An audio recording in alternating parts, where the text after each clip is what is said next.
Thank you for joining me today. This is going to be another episode of Hotel Stories. And of course, for privacy reasons, I will not be revealing anybody's name or nor their characteristics. But that said, let's jump right into it. We had an employee at a property I used to work at who was a very interesting person, to put it lightly.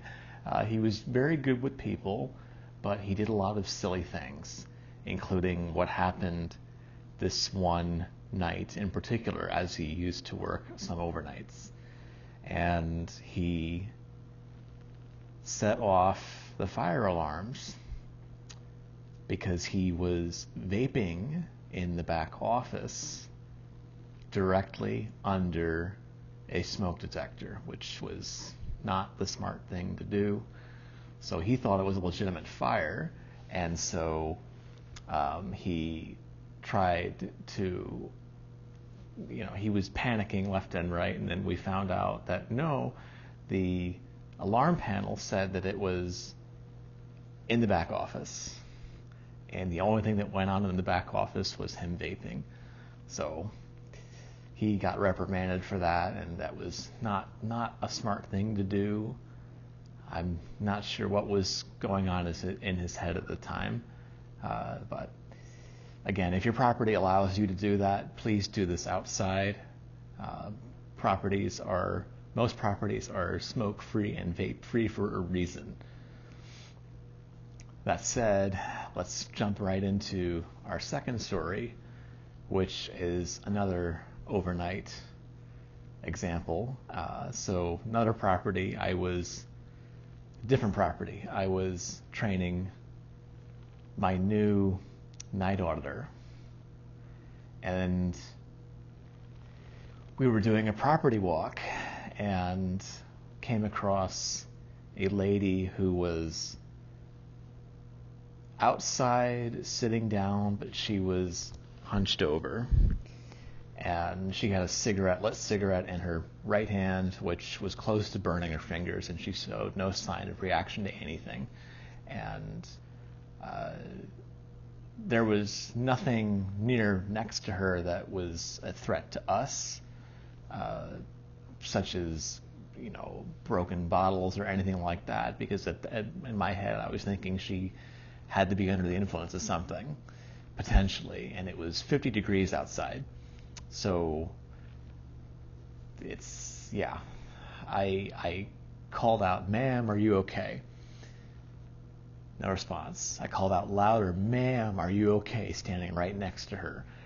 Nothing. So I shook her slightly, and she came to, and I really hope that she's doing better now, because I can only guess that she was under the influence of something. I don't know if it was drugs or alcohol. I have no idea. But I was concerned. I was very concerned, because you're right next to a parking lot in the middle of the night, not conscious, really, not immediately all there, by yourself, close to burning your fingers, not good. And I told my front office manager in the morning, like, what do we do? And she said, okay, well, let's, try to get a welfare check. And this individual was not happy about that. And we ended up banning her because she took it the wrong way and was very, it's a shame. I mean, we're looking out for you because you're a guest at our property. We are trying to make sure that you're okay. And she didn't see it that way, I guess. So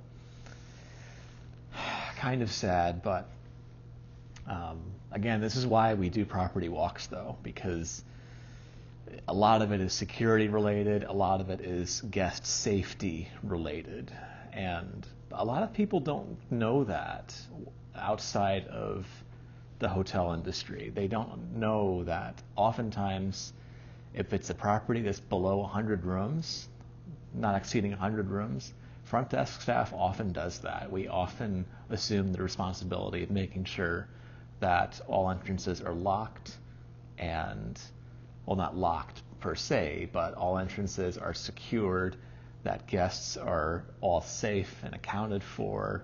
It really comes down to the safety and security of everybody in your building.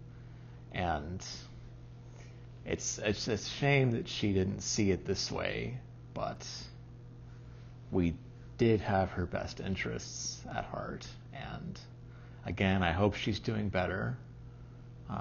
And yeah, thank you guys for tuning in for another episode of Hotel Stories. This is Jay Hospitality signing off. Thank you.